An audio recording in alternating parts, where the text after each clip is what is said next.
नमस्कार दोस्तों, स्वागत है आपका अपने चैनल वृद्धि क्लासेस में।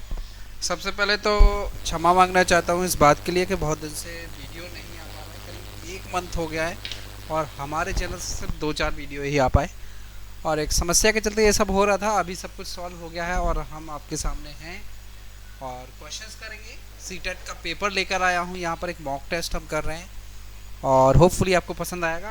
अगर अच्छा लगे तो अपने फ्रेंड्स में या जो नीडी पर्सन है जिनको ज़रूरत है इस चीज़ की, सीटेट का प्रिपरेशन कर रहे हैं और अभी एग्ज़ाम तो होने वाला नहीं है तो सफिशिएंट टाइम है। ऐसे में 120 प्लस की तैयारी करेंगे, क्योंकि अभी तक मैं अपने किसी वीडियो में भी ये बात नहीं कहता था कि हम 120 प्लस की तैयारी कर रहे हैं, क्योंकि बेसिकली 250 वीडियो हमारे पे आए हैं अभी चैनल पे, तो 250 वीडियो क्वालिफाइंग के हिसाब से ठीक है। अब हम 120 की तैयारी कर रहे हैं तो उसमें मॉक टेस्ट शामिल कर रहा हूँ मैं यहाँ पर, ठीक है।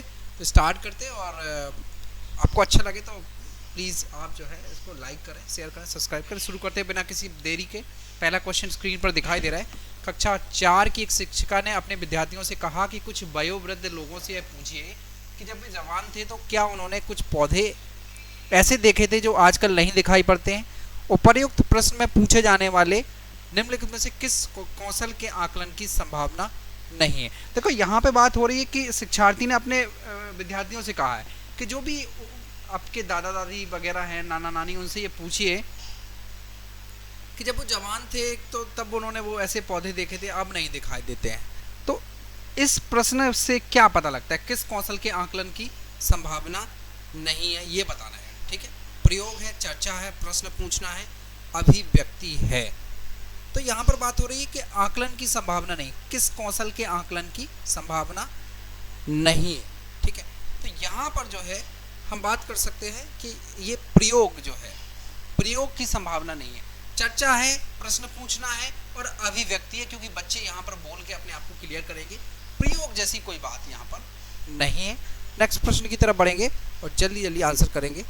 नेक्स्ट प्रश्न आप देखेंगे स्क्रीन पर आपको दिखाई देगा। नेक्स्ट प्रश्न में आपसे कहा है यहाँ पर, किसी क्रियाकलाप के लिए समूह बनाते हुए सामाजिक अध्ययन के शिक्षक को चाहिए कि, मतलब कोई भी एक्टिविटी होनी है उसके लिए अगर ग्रुप बनाना है तो एक जो एसएसटी या कह सकते हैं कि ईवीएस का जो एक टीचर है उसको क्या करना चाहिए, सभी प्रतिभागियों को सहभागिता और सहयोग सुनिश्चित करें कि लड़के लड़कियों के समूह अलग अलग हों और उनके अंकों के अनुसार समूह बनाएं, केवल 2 समूह बनाएं और प्रत्येक में बहुत से विद्यार्थी हो। देखो एक सिंपल सी बात समझ लीजिए, जहां पर भी भेदभाव की बात आ जाएगी एज अ टीचर आपको वो बिल्कुल नहीं करना है। तो आप समझ सकते हो कि आपको क्या करना है यहाँ पर। बिल्कुल आप समझ गए हैं बात को कि जितने भी प्रतिभागी हैं सबकी सहभागिता होना चाहिए, यानी पार्टिसिपेशन सबका होना चाहिए, सबका हेल्प, सबका सपोर्ट होना चाहिए, ठीक है ना। तो यहाँ पर कैसे समझ सकते हैं, सबका साथ सबका विकास। तो पहला ऑप्शन एकदम सही है। नेक्स्ट प्रश्न की तरफ बढ़ेंगे और आंसर करेंगे। नेक्स्ट प्रश्न में आपसे कहा है, पर्यावरण अध्ययन की एक शिक्षिका निम्नलिखित कारणों से अपनी कक्षा का प्रारंभ कुछ मुख्य प्रश्न पूछते हुए करती है, सबसे कम प्राथमिकता वाला कारण कौन सा है, चुनिए। मतलब एक ईवीएस की टीचर है और जब भी क्लास स्टार्ट करती है क्यूरियोसिटी के लिए, मतलब उत्सुकता आ सके इसलिए एक प्रश्न डाल देती है, ठीक है।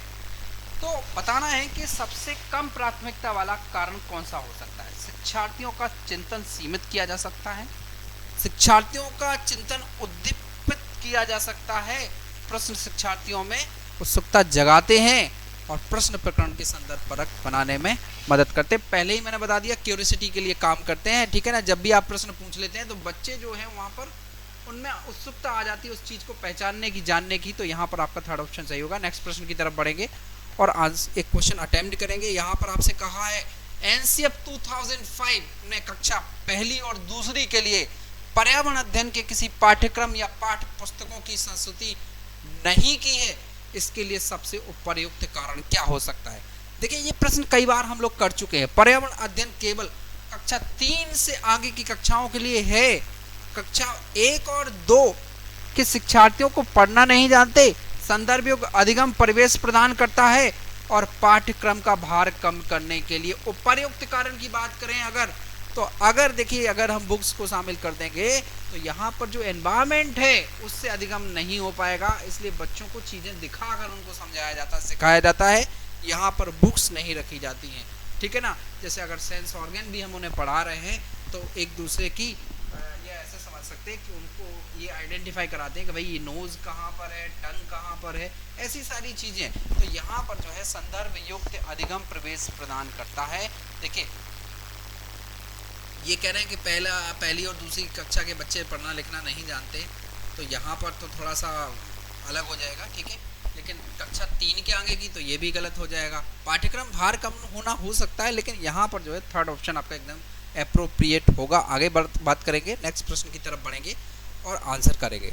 नेक्स्ट प्रश्न में आपसे पूछा है प्राथमिक स्तर पर पर्यावरण अध्ययन में समुदाय सीखने सिखाने का एक महत्वपूर्ण संसाधन है, क्योंकि यानी जो प्राइमरी लेवल है वहाँ पर ईवीएस में जो कम्युनिटी की अगर हम बात करें तो एक अच्छा सोर्स हो सकता है, रिसोर्स हो सकता है। क्यों हो सकता है? या वास्तविक स्थितियों में सीखने के अवसर उपलब्ध कराता है, यह एक बहुत सस्ता संसाधन है, यह आसानी से उपलब्ध होने वाला संसाधन है, इसमें समझदार और बुजुर्ग व्यक्ति हैं। अगर हम बात करें कम्युनिटी से जब हम पढ़ाएंगे तो क्या किसी सोर्स की ज़रूरत है? तो हम कह सकते हैं कि यहाँ पर वास्तविक स्थितियों में सीखने के अवसर जो है उपलब्ध कराता है, ठीक है ना। रियल लाइफ से जब हम चीज़ों को सीखेंगे या बच्चे सीखेंगे तो वो ज़्यादा बेहतर तरीके से सीख पाएंगे, और सीखने का अवसर बहुत ज़्यादा है। सुबह से लेकर शाम तक अपने मतलब प्लेग्राउंड से लेके या घर के अंदर रह के सब जगह वो उन चीज़ों को सीख सकते हैं। आगे बात करेंगे, नेक्स्ट प्रश्न की तरफ बढ़ेंगे।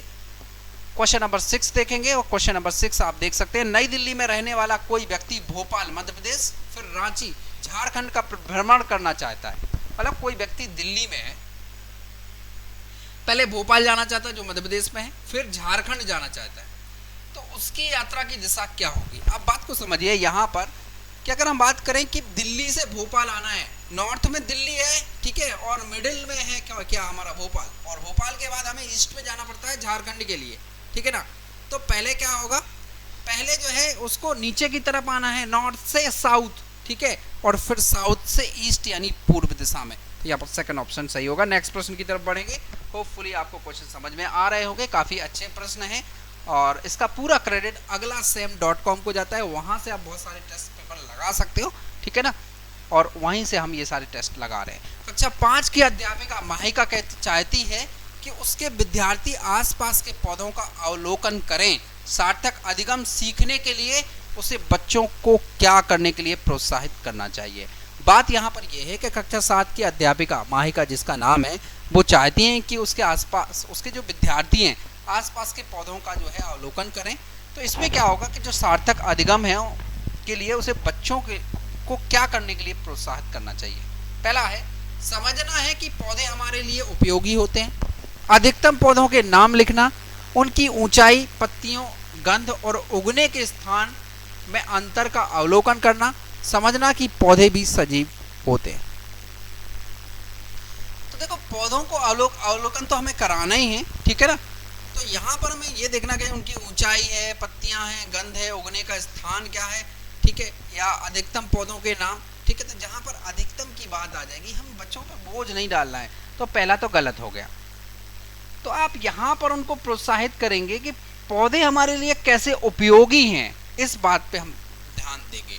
अगर ये इंपॉर्टेंस की बात आएगी तो उस चीज़ को बड़े गौर से वो सुनेंगे, ठीक है, कि उसमें उनका फायदा दिखने वाला है, ठीक है। यहाँ पर आपका फर्स्ट ऑप्शन सही होगा। नेक्स्ट प्रश्न की तरफ बढ़ेंगे और आंसर करेंगे। निम्नलिखित में से कौन बीज नहीं है? सौंफ, गेहूं, काली मिर्च, साबूदाना। बहुत बढ़िया प्रश्न है, कई बार आ चुका है सीटेट में, तो आपको बताना है यहाँ पर। तो अगर हम बात करें सौंफ, गेहूं, काली मिर्च, ये सब बीज हैं, साबूदाना कोई बीज नहीं है, तो आपका फोर्थ ऑप्शन करेक्ट होगा। नेक्स्ट प्रश्न की तरफ बढ़ेंगे और आंसर करेंगे। रीना आम पसंद करती है और वह इन्हें जाड़ों के लिए संरक्षित करना चाहती है। निम्नलिखित में से कौन सा तरीका संरक्षण के लिए उपयुक्त है? जूस तैयार करना और वायुरोधी डिब्बे में संचित करना, प्लास्टिक के थैले में रखना, रेफ्रिजरेटर में संचित करना, अचार और आम पापड़ बताना है आपको। आम पसंद है, वह उन्हें जाड़ों के लिए संरक्षित करना चाहती है, लेकिन निम्नलिखित से कौन सा तरीका अच्छा हो सकता है? तो देखिए, बस बेस्ट तरीका क्या हो सकता है कि अचार बना ले और आम के पापड़ बनाए जा सकते हैं, जिसे हम आम रस भी कहते हैं, ठीक है ना, और आम पन्ना भी कहते हैं, ठीक है ना। आम का एक पापड़ होता है, ठीक है ना। उस टाइम मेरे समय बचपन में जब मैं खाता था उसे आम रस कहते थे, ठीक है ना। तो ये सबसे बेहतर तरीका रहेगा। नेक्स्ट प्रश्न की बात करेंगे, यहाँ पर डिस्कस करेंगे। काफ़ी अच्छे प्रश्न हैं और आपको समझ में आ रहे होंगे। अच्छा लगे तो लाइक कर देना, अगर ना अच्छा लगे तो डिसलाइक भी कर सकते हैं, कोई दिक्कत नहीं है। घरों की नीचे दी गई विशेषताओं पर विचार करना है। घर के बारे में बात करी जा रही है। निचली मंजिल में कोई खिड़की नहीं। पेड़ के तनों की लकड़ी से बनी ढालू छतें, पत्थर के खंभों पर जमीन से लगभग 10 से 12 फीट ऊंचाई पर बने घर, पत्थर गारा और चूने से बनी मोटी दीवारें, लकड़ी के फर्श। लेह लद्दाख के घरों में ऊपर दी गई कौन सी विशेषता पाई जा सकती है? देखिए, लेह लद्दाख की अगर हम बात करें, देखो अभी चाइना बॉर्डर पर है और काफ़ी सेंसिटिव मामला चल रहा है वहाँ पे, तो इम्पोर्टेंट हो जाता है। तो आप बताना है आपको वहाँ पर कैसे घर हैं।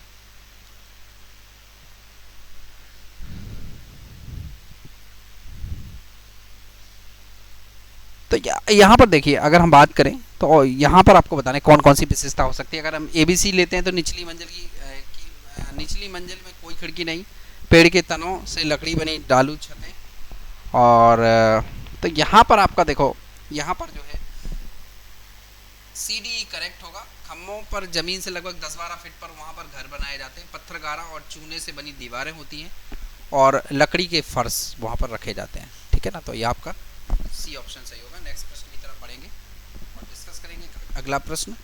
यहाँ पर आपसे कहा है, परिवार एक इकाई होता है जिसमें माता पिता और उनके 2 बच्चे होते हैं। यह कथन है सत्य है क्योंकि सभी भारतीय परिवार इसी प्रकार के होते हैं? सही नहीं है, क्योंकि इस कथन में स्पष्ट करना चाहिए कि बच्चे जैविक होते हैं। दूसरा है, सही नहीं क्योंकि परिवार के कई प्रकार के होते हैं और परिवार केवल एक ही प्रकार के वर्गीकरण में नहीं किया जा सकता। सत्य क्योंकि यह किसी आदर्श परिवार का आकार है। तो एकदम सही है। देखिए, सत्य पर जाएंगे हम, क्योंकि अगर हम बात करें जिसमें माता पिता और उनके 2 बच्चे होते हैं, ठीक है ना, तो एक आदर्श परिवार में आ जाता है। तो आपका ये 4th ऑप्शन करेक्ट होगा। नेक्स्ट प्रश्न की तरफ बढ़ेंगे और आंसर करेंगे। शिक्षक को उन उत्तरों का सामना किस प्रकार करना चाहिए? शिक्षक को इन उत्तरों का सामना किस प्रकार करना चाहिए? पहला है, उनके विचारों तक पुनः पहुंचने के लिए चर्चा प्रारंभ करें, बच्चों को बता दें कि वे गलत हैं। जल चक्र का एक मानक चित्र, ये इनकम्प्लीट क्वेश्चन लग रहा है मुझे। तो नेक्स्ट प्रश्न की तरफ बढ़ेंगे। नेक्स्ट प्रश्न क्या है?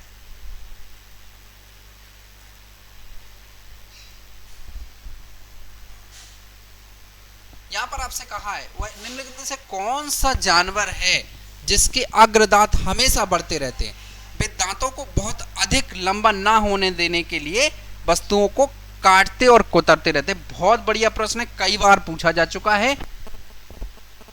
गिलहरी, छिपकली, चूहा, दीमक। तो यहाँ पर आपका गिलहरी है। गिलहरी के दांत हमेशा बड़े रहते हैं, हमेशा बढ़ते रहते हैं उसके आगे वाले दांत। तो वो जो है चीज़ों को काटती रहती है, जिससे उसके दांत जो है थोड़े से उनकी नोक कम होती रहे। नेक्स्ट प्रश्न की तरफ बढ़ेंगे और आंसर करेंगे। एक अध्यापक को कक्षा 4 के विद्यार्थियों को हमारे देश में भोजन की सांस्कृतिक विविधताएं पढ़ानी है। इस विषय को पढ़ाने के लिए सर्वोत्तम विधि निम्नलिखित में से क्या है? अपने देश के विभिन्न राज्यों के विभिन्न लोगों द्वारा खाए जाने वाले विविध भोजन के बारे में विद्यार्थियों को एक प्रोजेक्ट देना। विद्यार्थियों से पूछे गए प्रश्न, देखो यहाँ पर ये प्रश्न हम डिस्कस कर चुके हैं पिछले टेस्ट में, आई थिंक हम डिस्कस किया था, ठीक है ना। तो आप बहुत अच्छे से समझ पा रहे होंगे। यहाँ पर बात करनी है फूड की डाइवर्सिटी पढ़ानी है हमें, कि अलग अलग राज्यों में अलग अलग भोजन होता है, तो उसको हम कैसे समझा सकते हैं। हमें एक प्रोजेक्ट वर्क दे दें अगर, कि बच्चे जो है एक प्रोजेक्ट बना के लाएंगे डिफरेंट फूड्स का, या ऐसे बोलते हैं भाई जिस राज्य से हो तुम, उस राज्य का जो फेवरेट फूड है, मोस्ट स्टेपल फूड है, उसका चार्ट बना के ले आओ या वो टिफिन में ले आओ। तो वो भी एक प्रोजेक्ट वर्क हो गया। तो यहाँ पहला ऑप्शन सही होगा। नेक्स्ट प्रश्न की तरफ पढ़ेंगे और आंसर करेंगे। आपसे यहाँ पर कहा है, निम्नलिखित में से कौन सी विशेषता बरगद के पेड़ की जड़ों की नहीं है? ठीक है, बरगद के पेड़ की बात हो रही है, ठीक है। जड़ें खम्भों की तरह पेड़ को सहायता प्रदान करती हैं। जड़ें शाखाओं से नीचे लटकती हैं। इनमें जमीन के भीतर जड़ें होती हैं। जड़ें भोजन का भंडारण करती हैं। अगर हम बात करें यहाँ पर कि जड़ों की नहीं है, विशेषता की बात करें, तो ये बात एकदम यहाँ पर 4th जो है एकदम गलत होगी, कि यहाँ पर बात करी जा रही है आपसे जड़ें भोजन का भंडारण करती हैं। तो हम बात अगर करें तो ये तो सप्लाई करती हैं। स्टोर की बात करें, भंडारण की, तो वो तने में होता है। तो यहाँ पर आपका स्टेम होना चाहिए था, तो फोर्थ ऑप्शन सही होगा। नेक्स्ट प्रश्न की तरफ बढ़ेंगे। क्वेश्चन नंबर 16 है और यहाँ पर देखेंगे प्राथमिक कक्षाओं के विद्यार्थियों को मानचित्र शिक्षण के लिए निम्नलिखित में से कौन सी युक्ति सर्वाधिक उपयुक्त प्रतीत होती है। विद्यार्थियों, यहाँ पर आपसे बात करी जा रही है, शिक्षार्थियों को निर्देश देना कि वे घर से भारत का मानचित्र लेकर आएं। बात हो रही है प्राथमिक कक्षाओं के विद्यार्थियों को मानचित्र शिक्षण कराना है, तो क्या करेंगे देखेंगे। शिक्षार्थियों को निर्देश देंगे कि घर से भारत का मानचित्र लेकर आएं। शिक्षार्थियों को एटलस दिखाना और विभिन्न स्थानों की स्थिति बताने के लिए कहना। शिक्षार्थियों की सहायता करना कि वे अपने संकेतों का उपयोग करते हुए अपने निकटतम परिवेश का मानचित्र बनाएं और वस्तुओं के सापेक्ष स्थिति और दिशा पर ध्यान केंद्रित करें। और अध्यापक द्वारा श्याम पट्ट पर मानचित्र बनाना और शिक्षार्थियों को विभिन्न स्थानों की स्थिति बताने को कहना। तो देखो यहाँ पर बात आएगी हस्तपरक प्रतिक्रिया की, या कह सकते हैंड एक्टिविटीज़ की। तो यहाँ पर आप उन्हें एटलस दिखाइए और विभिन्न स्थान कहाँ कहाँ पे हैं उनकी बात करिए यहाँ पर, तो ये ज़्यादा बेहतर रहेगा। तो सेकंड ऑप्शन सही होगा। नेक्स्ट प्रश्न की तरफ बढ़ेंगे और बात करेंगे यहाँ पर। नेक्स्ट प्रश्न में आपसे कहा है रेहाना अपने परिवार के साथ केरल जाती है, जहाँ उसे ऊंचे वृक्ष दिखाई पड़ते हैं जो उसके गृह नगर शिमला के ऊंचे वृक्षों से भिन्न हैं। उसने केरल में कौन से वृक्ष देखे होंगे? भाई आप समझ सकते हो सबसे ज़्यादा केरल में क्या देखने को, लंबे लंबे वृक्ष की बात कर रहे हैं। चीड़ है, नारियल है, सेब है, लीची, तो ऑब्वियसली नारियल सबसे ज़्यादा होता है और नारियल की चटनी फेमस है केरल में। बहुत सारे प्रोडक्ट भी बनाए जाते हैं, बहुत सारे ऐसे खान, मतलब वहाँ का ऐसा बहुत सारा फूड है जहाँ पर नारियल का यूज़ किया जाता है। आगे बात करेंगे, नेक्स्ट प्रश्न की तरफ बढ़ेंगे और क्वेश्चन नंबर 18 को देखेंगे। यहाँ पर आपसे कहा है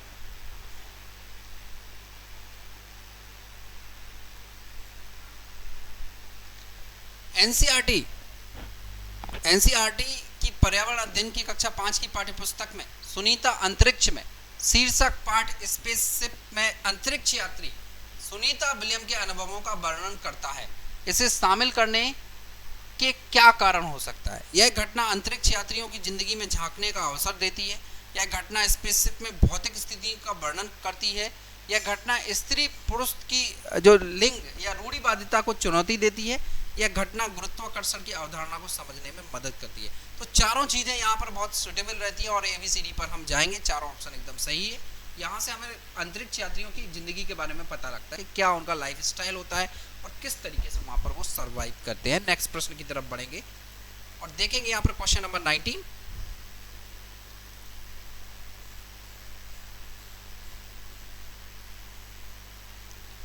यहाँ पर आपसे कहा है कोई व्यक्ति जो है 2 तारीख 2015 को मडगांव से नागरकोइल जाने के लिए रेलगाड़ी में बैठा और 7:45 पे मडगांव से ट्रेन चली और अगले दिन अर्थात 3 तारीख को 4:45 पे नागरकोइल पहुंची। और यदि इन दोनों स्टेशनों के बीच की दूरी 1140 किलोमीटर है तो रेलगाड़ी की औसत चाल लगभग कितनी थी, ये हमें बताना है। तो आप यहाँ पर समझ सकते हैं कि 7:45 पे चली है और 4:45 पे पहुँच गई है, ठीक है। तो आप यहाँ पर समझ सकते हैं कि 7:45 से 4:45 के बीच में ये आपके टोटल 24 घंटे से कम का समय है और आप इसे कैलकुलेट कर लेंगे, ठीक है। इसको आप कैलकुलेट कर लेंगे, ठीक है। कैलकुलेट कर देता हूँ मैं, देखिए किस तरीके से होगा। सबसे पहले तो आप ये देख लीजिए यहाँ पर कि 2 तारीख को चल रहा है 7:45 पे और अगले दिन पहुंच रहा है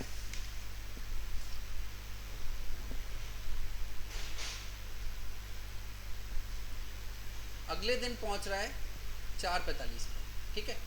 तो यहाँ पर अगर हम देखें 7:45 से 7:45 का जो टाइम होगा वो 24 घंटे होंगे। तो यहाँ पर टाइम क्या हो रहा है, 3 घंटे कम यानी 21 घंटे हो गए।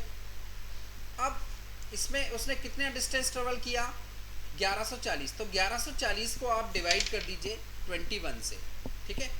21 से आप इसको डिवाइड कर देंगे। तो यहाँ पर देखिए पहले 3 से कर लीजिए कैंसिल, तो ये 7 टाइम हो जाएगा और 3 से करेंगे यहाँ पर, ठीक है। तो ये आपका 3 3 9 और 2 8 380 और 7 से यहाँ पे कैंसिल कर लेंगे, ठीक है। तो ये आपका हो जाएगा 5 और यहाँ पर आपका ये 3 तो 4, अप्रॉक्स आपका 54 किलोमीटर कितना आएगा 50 किलोमीटर पर आवर आ जाएगा आपका। नेक्स्ट प्रश्न की तरफ बढ़ेंगे। यहाँ पर क्वेश्चन नंबर 20 देखेंगे। किसी पशु के विषय में नीचे दिए गए विवरण को पढ़िए और उस पशु को पहचानिए। यह भालू जैसा दिखता है परंतु भालू नहीं। यह दिन के लगभग 17 घंटों वृक्षों की शाखाओं से उल्टे लटक कर सोता है। यह जिस वृक्ष पर रहता है उसी की पत्तियां खाता है और यह लगभग 40 वर्षों तक जीवित रहता है और अपने पूरे जीवन काल में सिर्फ 7 से 8 पेड़ तक पहुंच पाता है। ये मैंने एक्स्ट्रा इन्फॉर्मेशन आपको बता दी। स्लॉथ है, लंगूर है, चिंपैंजी है, पेंडा है। तो ये स्लॉथ है, बहुत ज़्यादा इंपॉर्टेंट है, पूछा जा चुका है। नेक्स्ट प्रश्न की तरफ बढ़ेंगे। यहाँ पर आपसे कहा है कविताएं कहानियां पर्यावरण अध्ययन की अंतर वस्तु को पढ़ाने में प्रभावशाली हैं। ऐसा इसलिए है क्योंकि कविताएं और कहानियां बच्चों के परिवेश का समृद्ध चित्रण कर सकती हैं, संदर्भित अधिगम परिवेश प्रदान कर सकती हैं, विभिन्न अमूर्त अवधारणाओं को प्रभावशाली तरीके से व्याख्या कर सकती हैं, सृजनात्मक और सौंदर्य बोध का पोषण कर सकती है। देखो मतलब जब भी ईवीएस पढ़ाया जाए अगर कविता और कहानियों का यूज कर ले तो उससे क्या फायदा होगा। तो यहाँ पर क्या होगा कि अगर हम बात करें तो एक एनवायरनमेंट क्रिएट हो जाएगा, बच्चे इंटरेस्ट लेने लगेंगे, ठीक है ना। और साथ साथ क्या होगा कि समृद्ध चित्रण भी वहाँ पर हमें देखने को मिल जाएगा, ठीक है। तो ए और बी बहुत अच्छा ऑप्शन रहेगा। नेक्स्ट प्रश्न की तरफ बढ़ेंगे। यहाँ पर आपसे कहा है राजस्थानी ओक के बारे में निम्नलिखित कथनों का अध्ययन कीजिए। मतलब एक ट्री है, ओक ट्री जिसको हम बोलते हैं। पहला ऑप्शन है यहाँ पर राजस्थानी ओक एक वृक्ष है जिसकी ऊंचाई हमारी कक्षा के कमरे से लगभग बराबर अर्थात लगभग 4 मीटर होती है। यह इस वृक्ष के जड़ें जो है नीचे वृक्ष की ऊंचाई की लगभग 30 गुनी गहराई तक जमीन में जाती हैं जब तक कि पानी तक ना पहुँच जाएं और इस वृक्ष के तने में पानी एकत्रित होता है और यह वृक्ष जो है अबू धाबी में पाया जाता है। देखिए अगर हम बात करें तो वहाँ पर अबू धाबी में जो है वहाँ पर आपका डेड ट्री होता है, ठीक है। और ओक की बात करें तो ये आपका ऑस्ट्रेलिया में पाया जाता है। तो यहाँ पर आपका जो ऑप्शन है ए बी सी करेक्ट होंगे, ठीक है। नेक्स्ट प्रश्न की तरफ बढ़ेंगे और आंसर करेंगे। निम्नलिखित में से कौन सा मच्छरों से होने फैलने वाले रोगों का समुच्चय है। कई बार कर चुके हैं, आप समझ सकते हैं। यहाँ पर हैजा डेंगू मलेरिया है, चिकनगुनिया डेंगू मलेरिया है, चिकनगुनिया हैजा म्यादी बुखार है, चिकनगुनिया मलेरिया म्यादी बुखार है। तो ये एकदम सही है, चिकनगुनिया डेंगू और मलेरिया आपका करेक्ट होगा। नेक्स्ट प्रश्न की तरफ बढ़ेंगे और आंसर करेंगे। ईवीएस की पाठ्य पुस्तक में प्रयुक्त भाषा रूखी और बच्चों के द्वारा समझने में कठिन होनी चाहिए। परिभाषाओं पर बल देते हुए औपचारिक बनाई जानी चाहिए, तकनीकी और औपचारिक होनी चाहिए, बच्चे की दिन प्रतिदिन की भाषा से संबंध होनी चाहिए। तो ये एकदम सही है। उनकी डेली लाइफ से हम जब रिलेट कर देंगे ईवीएस को तो वो एकदम इजी हो जाएगा। नेक्स्ट प्रश्न की तरफ बढ़ेंगे, क्वेश्चन नंबर 25 और यहाँ पर 5 क्वेश्चन और रह गए होंगे और होपफुली आपको पसंद आ रहा होगा सेशन। तो जल्दी से एक बार शेयर कर दीजिए अपने फ्रेंड्स में। समूह कार्य से पर्यावरण अध्ययन कर रहे बच्चों की सामाजिक व्यक्तिगत विशेषताओं के आकलन के लिए निम्नलिखित में से कौन सा उपकरण सर्वाधिक उपयुक्त होगा। निर्धारण, मापनियों, दत्तकार, कागज पेंसिल, परीक्षण, मौखिक प्रश्न, ठीक है।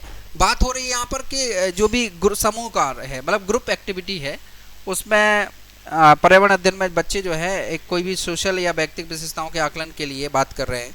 तो हमें क्या करना पड़ेगा, आप उनको जो है कुछ यहाँ पर उनके साथ मौखिक प्रश्न यानी ओरल प्रश्न पूछ के उसको अच्छा बना सकते हैं, ठीक है। नेक्स्ट प्रश्न की बात करेंगे। यहाँ पर आपसे कहा है हमारे देश में लगभग सभी भागों में मिर्च का उपयोग भोजन पकाने में किया जाता है।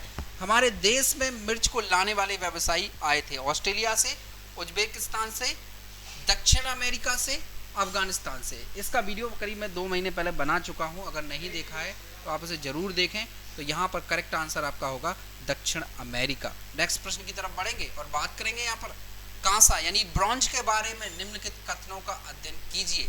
पहला है यह एल्युमिनियम, आयरन और कॉपर जैसा ही एक तत्व है। इसे भट्टी में कॉपर और टिन पिघलाकर बना दिया जाता है। आदिवासी लोग ब्रॉन्ज का उपयोग हजारों वर्ष पहले कर रहे थे। और ब्रॉन्ज की बनी, एल्युमिनियम की बनी वस्तुओं की तुलना में हल्की परंतु कहीं अधिक मजबूत होती हैं। इनमें से सही कथन बताना है। तो अगर हम बात करें यहाँ पर, तो ब्रॉन्ज की बात अगर करें हम, तो ये आपका कॉपर और जिंक से बनता है, तो यहाँ पर आपका बी तो नहीं रहेगा। अगर आप बी नहीं रहता है, इस हिसाब से अगर हम देखेंगे तो यहाँ पर आदिवासी वाली बात एकदम सही है, ठीक है। तो आप जो है यहाँ पर आदिवासी और एल्युमिनियम, ठीक है, यानी मल्टीपल ऑप्शन है, आपको देखना है यहाँ पर।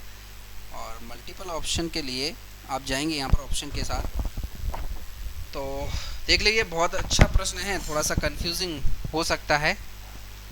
ब्रॉन्ज की बनी वस्तुएं एल्युमिनियम की बनी वस्तुओं की तुलना में हल्की परंतु अधिक मजबूत होती हैं, तो ये डी एकदम सही लग रहा है। और इसके बाद जो है कॉपर जैसा तत्व नहीं है। पहले तो आप ए काट दो, ठीक है, ए कट जाता है क्योंकि ये आपका जो कांसा है ये एक तत्व नहीं है, ये मिश्र धातु है, ठीक है ना, मेटलॉइड्स है, मेटल नहीं है। तो आपका बी और सी एकदम सही होगा। नेक्स्ट प्रश्न की तरफ पढ़ेंगे और आंसर करेंगे।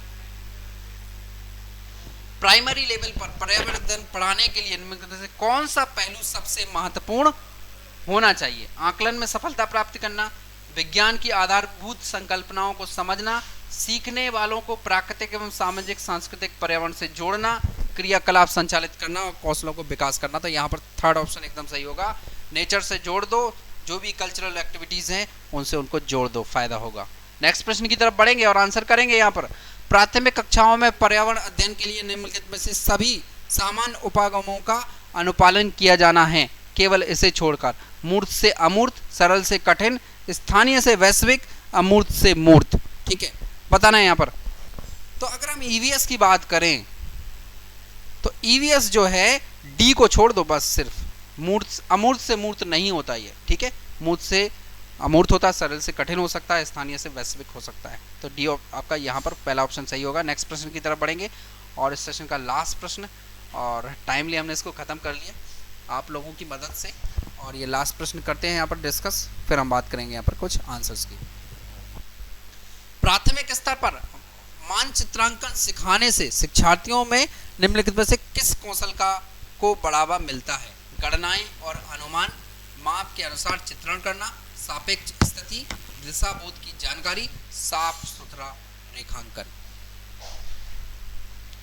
माप चित्रांकन सिखाने से क्या मिलता है? तो यहाँ पर देखिए सापेक्ष स्थिति और दिशा बोध की जानकारी होती है, तो ये आपका आंसर एकदम सही होगा। और इस तरीके से टोटल 30 प्रश्न का जो हमारा सेशन था, जिसमें हमने इसको कंप्लीट किया, और होपफुली आपको सेशन पसंद आया होगा।